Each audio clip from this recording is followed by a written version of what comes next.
afternoon. I'm Keith, and this is my dad, Kerwin. Welcome back to Father and Son, a Star Wars podcast.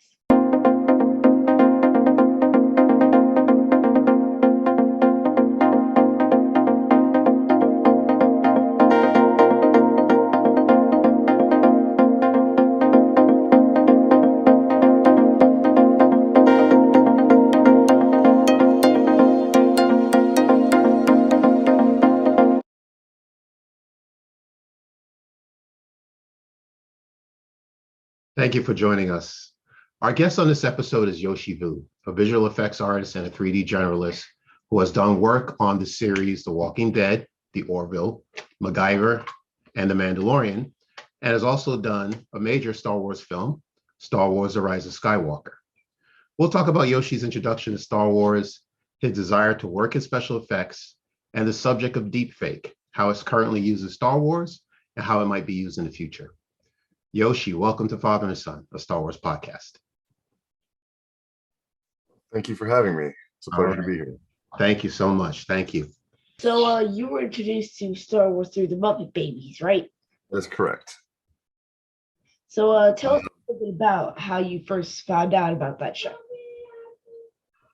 So I don't know, you're probably not very familiar with Muppet Babies as I knew it growing up. It was a cartoon series, but the intro had snippets from other properties, including Star Wars. And I think there was an Indiana Jones shot. And that was my first introduction to a lot of those, not knowing what it was. It was my father who told me that's Star Wars.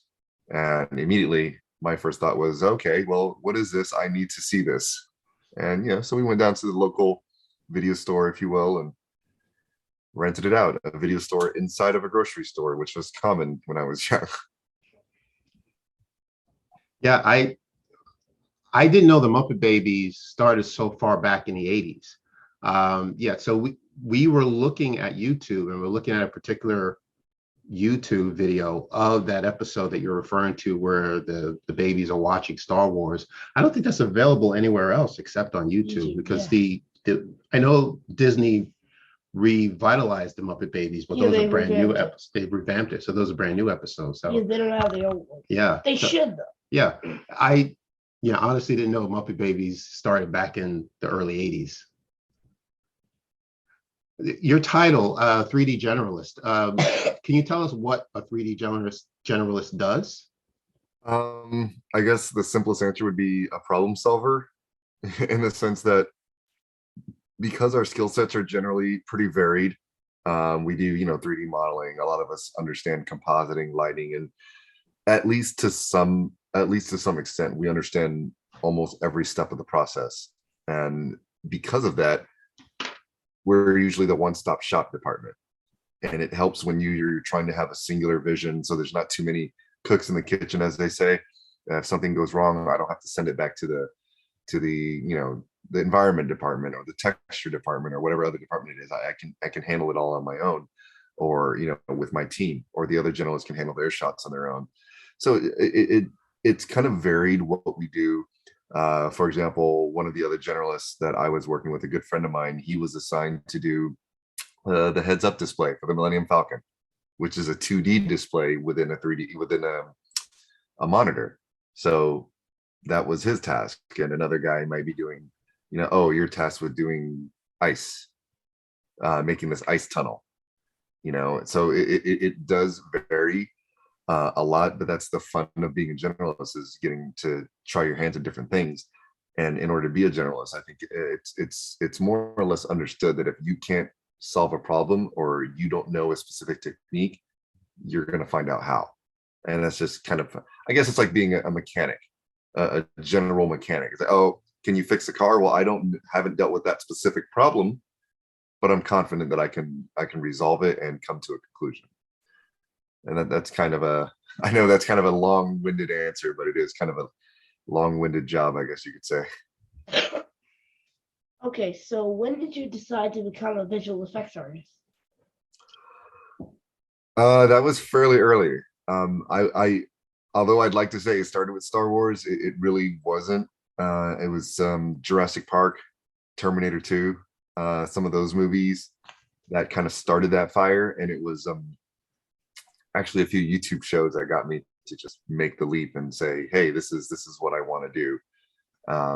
Seeing one of my friends go on and work on Star Wars Knights of the Old Republic video game was something that clicked in me, saying, hey, we went to the same school. I grew up together with this guy. We were good friends. If we're both artists, if he can do it, I can do it. That kind of thing. Like, you know what, let's go out and get it. I'm sort of interested in visual effects myself. I'm not really sure how you're supposed to do it, but I want to try it. That's how it starts. You just they say necessity is the greatest what is it, the greatest father of innovation, or I'm probably butchering that saying, but long story short. I'm sorry? I've tried Blender before. And I also make a lot of stop motion movies with the stop. That's good. That's kind of how Pro app.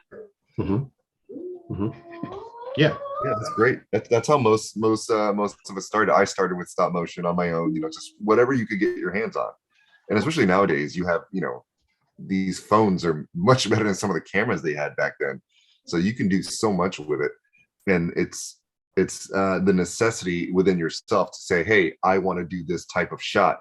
How do I do it? And that starts you down the rabbit hole of going on the internet, searching, YouTube tutorials. Okay, what software do I need? How do I go about this? And it's like playing a video game, right? I want to open this dungeon door.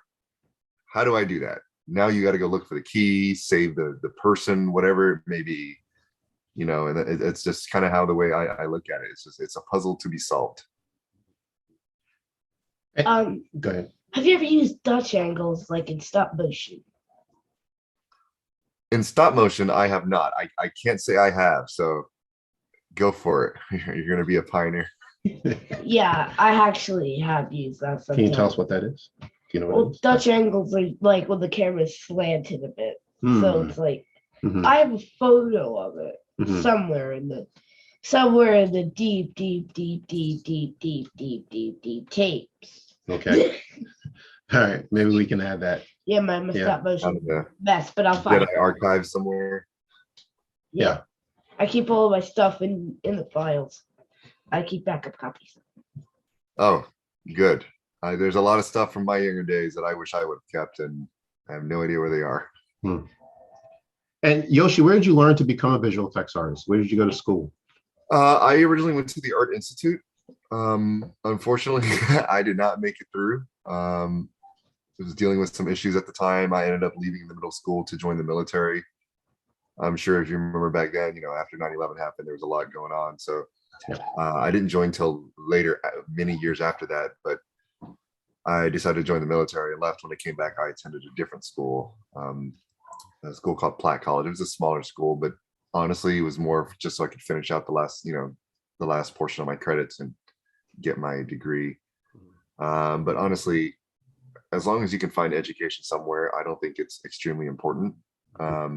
There's no need to go find, the most prestigious school of this and that, because for me, I didn't go to that famous of a school, but it's all about how big your desire is, not how big your school is, how big your heart and your desire to accomplish what you want is. And what more to teach you that than Star Wars, right? And then when you say the Art Institute, what city? Because I think they have major branches. And yeah, there's multiple locations. I don't know how they are now, but the one I went to was in Orange County, California. California. Okay. So, yeah, I did go out here. There are now, in my opinion, a lot of resources online. YouTube, the school of YouTube, you can find out how to do almost anything on there, from changing a tire to, electrical engineering. You can find almost anything on there. So as long as you have the passion, you'll find it. And tell us the story of how you got hired with Lucasfilm. How long did it take, and why did you want to work for Lucasfilm? Being a big fan of Star Wars, that was obviously the goal. It was I not specifically I want to work at Lucasfilm, but I want to work on Star Wars. And I think the fire was one of the partially reignited when the prequel trilogy came out. That's when it's like, oh, there's actually going to be new movies like this. There's still a chance. And so, that drive came back in. It kicked back in. And wow, it was a long journey. I got turned down for episode 7. I got turned down for episode 8, and I finally got the call for episode 9. It was like, all right, it's the last of the Skywalker saga. And when I was assigned the Death Star shot, that's one of those moments where, well, I've come full circle. What I couldn't have asked for a better assignment than that as my first assignment. So it's hard to put into words. Wow. And then how were you assigned the Death Star? So I think that, from my understanding, the supervisor knew how big of a fan I was. I have Star Wars tattoo. I'm wearing a Star Wars shirt now, Tusken Jim. but yeah, they knew how big of a fan I was. So that is part of, I would assume, part of the equation when they try to assign tasks, like, oh, this guy or this girl or this artist, this whoever it is, they're very, very much a fan, and they're going to treat it with respect. And so obviously for me, it's like, oh yeah, of course you need a TIE fighter in there. Of course you need these things. Of course you need the beam where Obi-Wan turned down the force fields and all that good stuff. So the tractor beam. So for me, all of that makes sense. And obviously it wasn't just me. It's a team. It was a team of people. Yay Cow helped me a lot with the shot. I just wanted to give credit where credit was due. So it was just given to me as, I guess, an understanding that, hey, this guy's a huge fan, and we're not going to have to babysit him in little details, because of course it stands without question that there are going to be people that are not as big fans of different properties. It's just statistically impossible.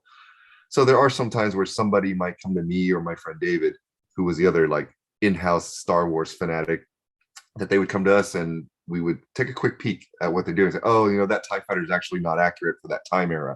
That's a sequel trilogy TIE fighter, and this is supposed to be the Death Star from the original trilogy. It takes place, blah, blah, blah, BBY, all that good stuff. We start getting real geeky with it. So, it does kind of, I'm sure as you see, sometimes it does kind of hurt when you read online, people criticize, and when they don't like it, they go, oh, it's because the people working on it aren't fans. And that one stings, it's like, yeah, yes, I am. So sorry, I tend to rant a bit. No, that's fine. That's good. It helps with the content. This guy's got a pioneer here. he is. Yes. But I was going to say, I can actually tell the difference between which are a stormtrooper or which are a TIE fighter, because absolutely the main difference is the TIE fighters of the sequel. That's it. Yes, the sequel trilogy look different. They look more sleek, more modernized, and those old ones. Woo! Boxy, maybe the old ones. Yes, the old one looks like the old ones look like boxes with little cardboard flaps stuck to the sides.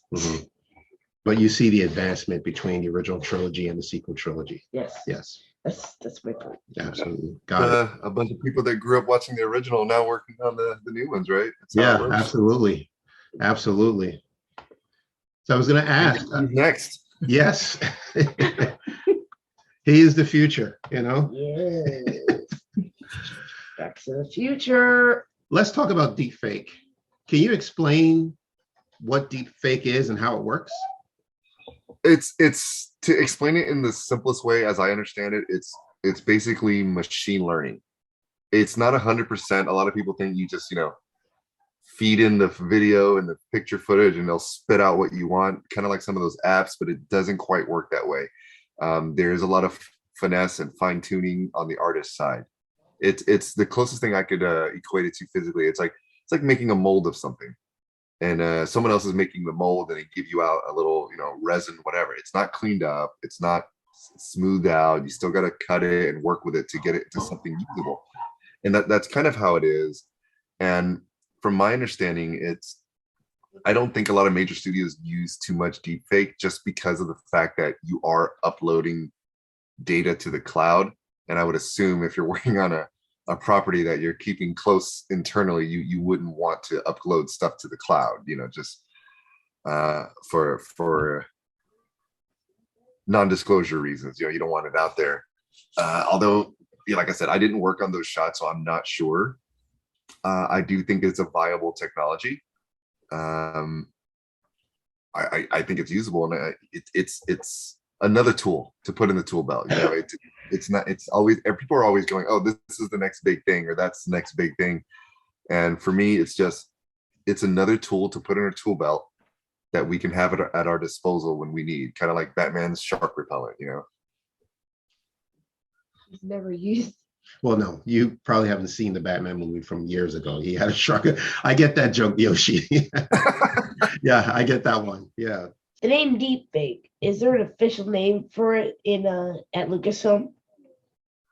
Like I Yeah, said, is not that what they I'm call aware it? of. Yeah. Not that I'm aware of. We just call it deepfake. You know, it's. I don't know much more about it than most people. Like I said, because I don't use it personally.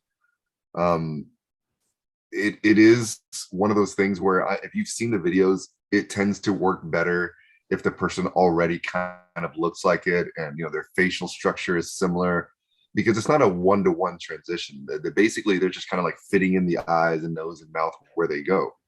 So it is very helpful to have someone that is as close as possible, which is why it's a little disappointing for me, you know, when I see people say, oh, we fixed the effects for this movie, and someone posts a YouTube video where they deep faked, for example, someone did the Rock from The Mummy Returns. There was a CG Rock, Scorpion King, but you know that was what, 20 years ago. And so the fact that the CG face already was trying to be in the shape of the Rock's face, deep faking that is much simpler.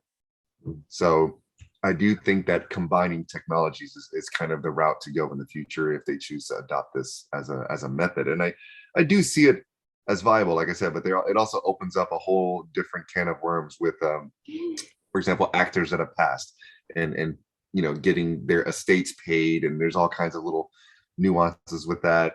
So it's one of those new frontiers, I guess, that we have to explore to see where it takes us.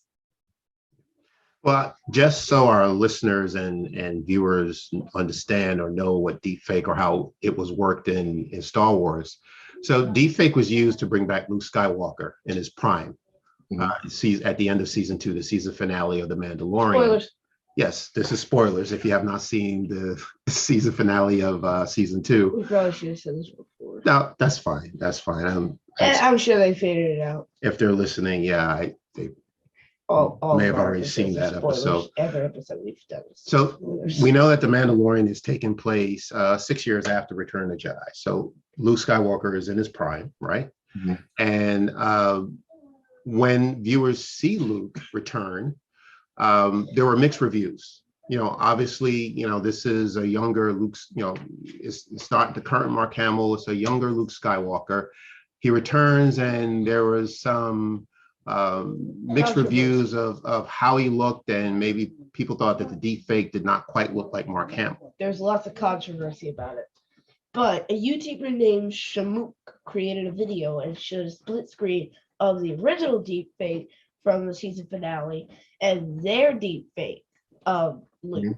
Mm-hmm. So that person, Shamook, actually did such a great job, and it looks so realistic that Lucasfilm offered Shamook a job. Right. And it goes to what I was saying was, I think, like, if you can get close enough, whether with a person or CG face, the deep fake can take it that last step of the way.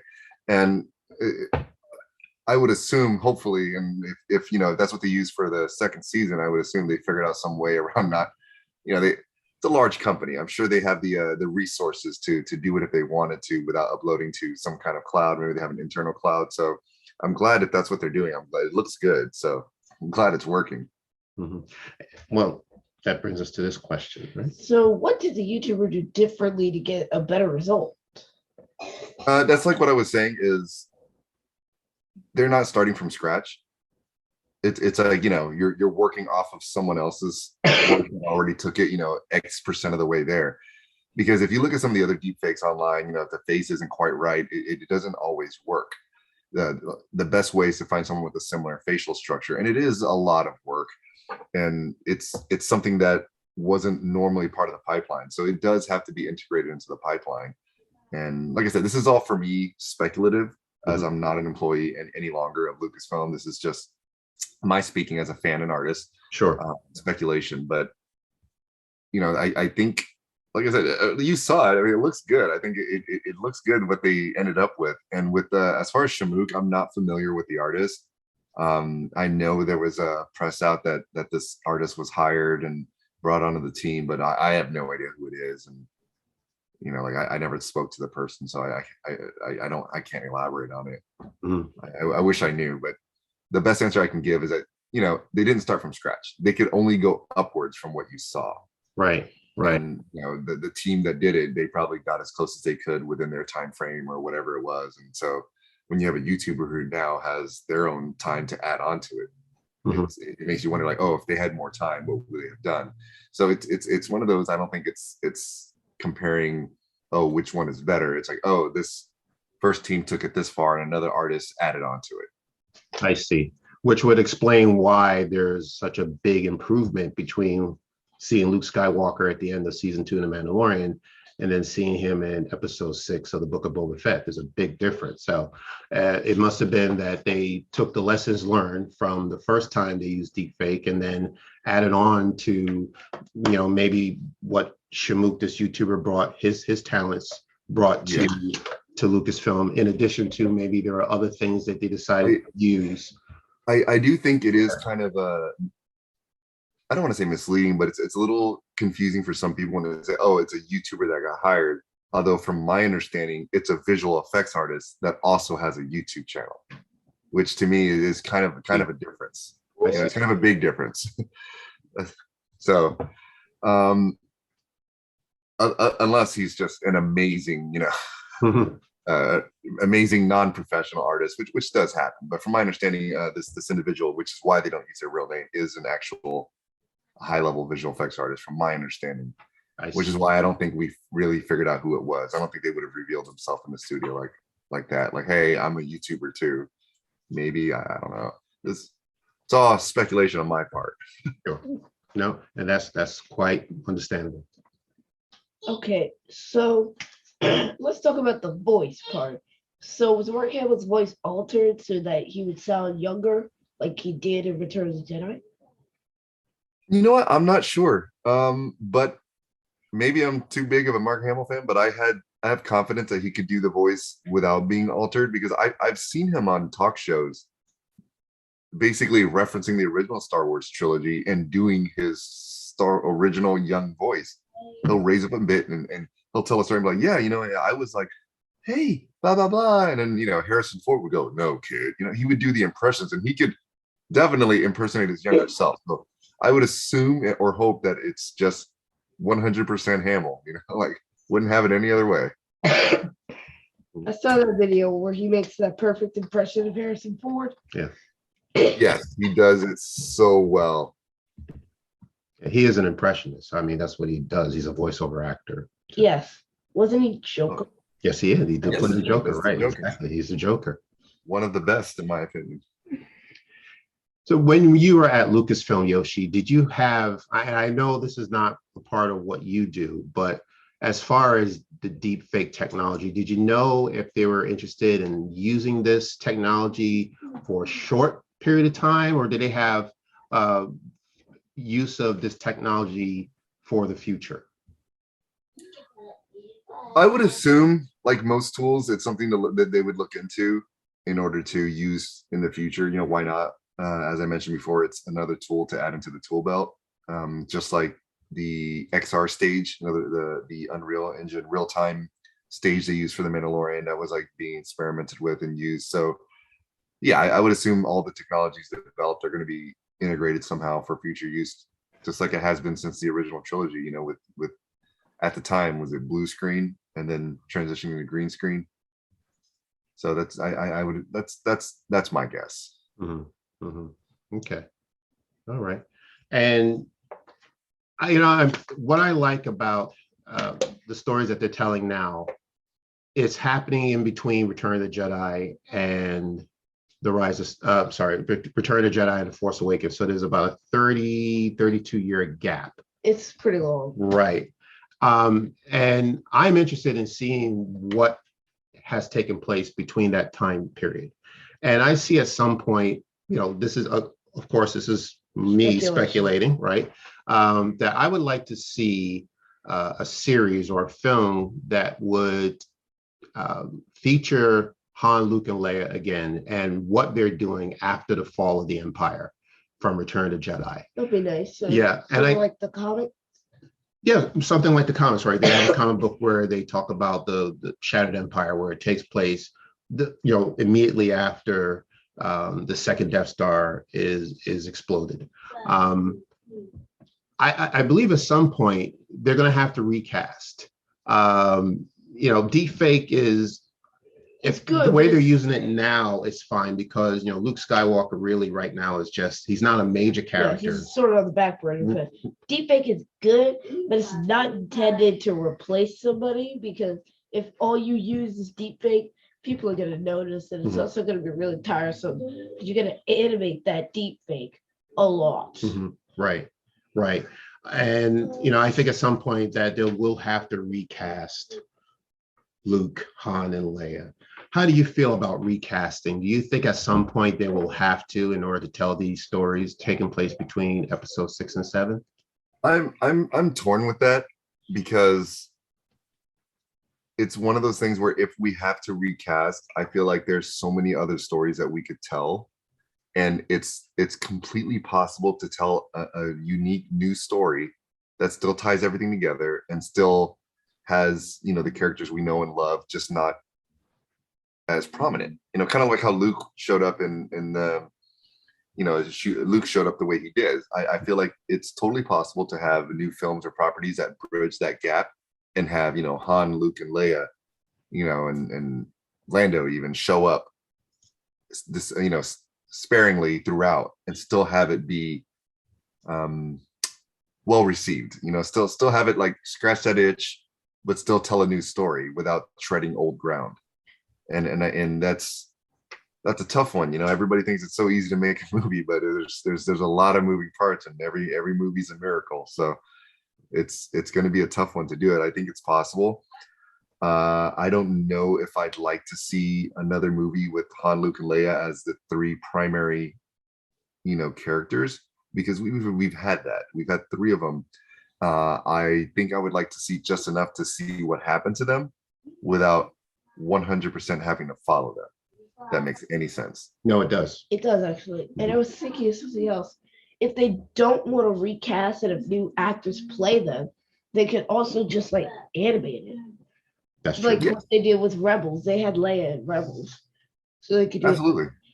That's a good point. Right. And they're just using a voice. So it's not necessary that they're hiring another actor to play her. Right. Physically, but they can just use the voice and create a story that way in animation. That's a very good point. There's a lot of ways to tell a story, but I know deep down, all the hardcore Star Wars fans, they want the live action in the theaters with the text crawl. You can't. That's a tradition. You have to. So is Lucasfilm's use of deepfake going to be something long term, or will it? No, we asked that question already. Hold on a minute. Why'd you put them down? Okay. So what were some of your favorite VFX projects, or some of the most challenging? My favorite is probably the Death Star, just because it's hard to top that. I mean, it's the Death Star, Death Star 2, but still, you can't top that. The most challenging was actually the Mandalorian season 1, just because of the time frame that I had to do some of the shots. I had to resort to old school techniques, matte painting, just because there just wasn't enough time to, see and make in 3D, model out all the different assets that we needed. If you want to check it out, it's the shot, I think it's chapter 4. It's when Cara Dune pops out of the water to shoot the ATST, and there's another scene that I worked on where Mando takes off his helmet and little Grogu's outside playing, and that's a lot of that back there is matte painted, just due to time. So I mean that was the most challenging but rewarding at the same time, because if it's worth getting, it ain't easy to get.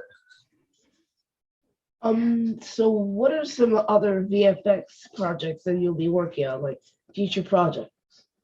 I recently finished up my work anyway on Obi-Wan. I can't say much more about that, unfortunately, but I hope you enjoy it. Three of the shots I were assigned were in the trailer, so I was very happy about that. Yeah. Yeah, I don't have to wait. I can see it now.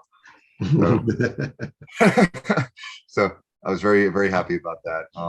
I'm currently working on a show that unfortunately you can't watch yet until you're a little older, but it's called Invincible on Amazon Prime. Invincible. Yeah. I to join that team. Yes. Did you work on the first season as well? No, I didn't. Okay. All right. But I saw the first season and was hooked. Yeah. I went out and read the books, and I was like, okay, who do I have to talk to? How do I get on this show? And of course, my friends were like, you're gonna leave Lucasfilm?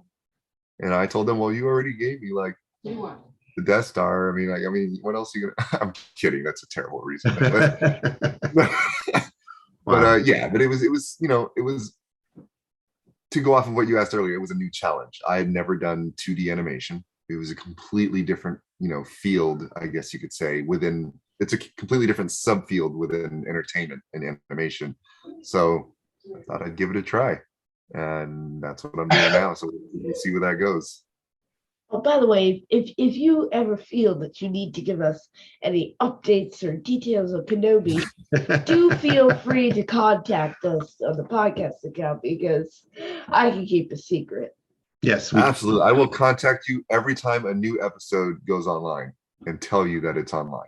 I think that's a cool idea. Yeah. Did you also work on Boba Fett? I didn't get a chance to ask. I did not. You did not. Okay. Unfortunately.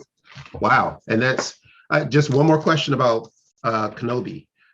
How were you chosen to work on Kenobi? How were you approached to work on the Obi-Wan Kenobi series? So I was wrapping up Hawkeye. So I was working on that show. Hope you. I don't know if you've seen it, but I hope you like it. I love that show. I love that show. Yeah. I worked on the first and last episode. I helped work on the intro scene with the recreation of the battle in New York, and then I worked on the last scene involving some trucks. And I don't want to say more than that in case somebody hasn't seen it. Involving some green trucks, and we'll just leave it at that. Yes.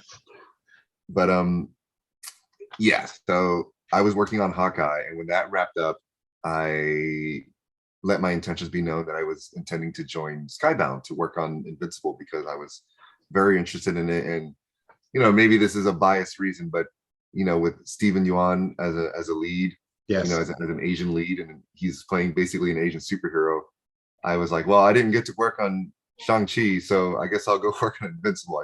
Something in me feels like I just have to. Yes. So once I let them know that, they asked me, when are you starting? Blah, blah, blah. I said, well, this amount of time. They go, would you be willing to stay with us until then? And, I wasn't really, because I wanted a break. I'm like, I want some time to spend with my family before I start a new job. And they told me, well, what if we give you, what if we have you help out with Obi-Wan? And so I was like, oh, okay, well, wow, can't say no to that. Absolutely. Can't say no to Obi-Wan. No. And without giving too much away, when they told me what I'd be working on, I was like, oh, I'm in, 100% sold. Like, I'm in. I will pay you. But yeah, so that's kind of how that happened, and it helps that obviously I'm a known commodity. I have a teammates there that I've worked with, and we've worked together, so we know how each other work, and that's obviously a benefit. Yeah. So the lead for that team, for the Obi-Wan team, I had actually worked with him 10 years prior on a movie called what's it, Beautiful Creatures. Beautiful Creatures. So he knew me. So when he saw that I was also at the same studio and he was leading that project, and I was on Hawkeye, he was like, hey, come over here to Obi-Wan. I was like, okay. And now there's more options now, in terms of like there's new Star Wars stuff coming. I'm like, why does this keep happening? Not that I'm complaining, but it is a double-edged sword, because you do see spoilers too, and that's one of the other problems with being a Star Wars fan and working on it, is you see the spoilers. And I don't know why I forgot that, but going over to Skybound and joining the Invincible team, it was the exact same thing. It's like, here's the script. Like, oh, I kind of wanted to see it. I kind of want to watch it. Yeah. So that's awesome. Because you're a fan as well as the employee. So it's hard, right? So you have to do your job, but then that means that you have to have the information you need to do the job, and that means spoilers. It's like, it also makes Yeah. But Yes. maybe it does pay to watch my own animation about 20 more times. It does. I mean, it's if you have a passion for it, go for it. It's going to Sure. take you places. Sure. Well, that was going to be our last question. We're going to ask you, what advice would you give someone who's interested in getting into special effects? Yeah, like me.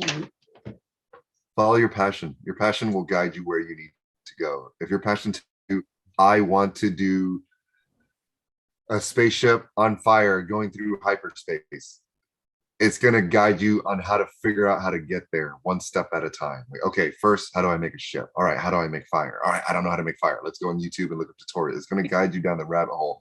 Yeah. And the more passion you have, the more fuel you have to take you to the end of that journey. And that's the easiest way I can put it, because I've seen so many people that they say they're passionate about something. I've had my own friends that I tried to refer, into different studios, and it's sad to say they just don't make it. It gets to a point where they're like, you know what, it's more trouble than it's worth. I guess I didn't like it as much as I thought. So if you have passion for it, just go for it. An example I like to give is, I don't know if you've seen that show Toys That Made Us, but there's an episode about My Little Pony.